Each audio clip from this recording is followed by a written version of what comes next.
Turudi nyuma tena kimaisha, kwa kuwa kila kitu ambacho tulichokijenga kwenye future kwa sasa kinatupushi.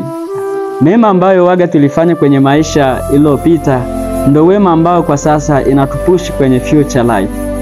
Kwa hiyo kutenda mabaya siyatarajii kabisa, na sina huo muda wa kuyatenda mabaya, kwa sababu nafahamu kuyatenda mabaya ndawakatisha wengi mioyo yao, na wengi watakatika tamaa, na wengi watakata kabisa njia ya mafanikio yao wakiniona mimi nikikata tamaa.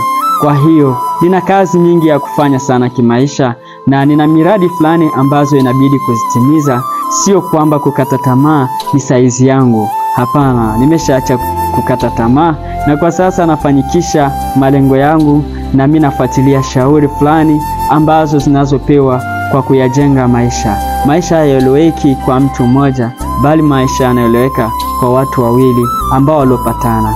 Kwa sasa mimi sina stress, napambana sana. Na wale wanaosema au wanaozani kwamba mimi kwa sasa nina misongo ya mawazo na misongo fulani ambayo inayonisukuma kabisa kwa kushindwa malengo yangu, kabisa sina, na wala sina chuki nao, na nawatakia kila laheri kwenye hii safari ya maisha.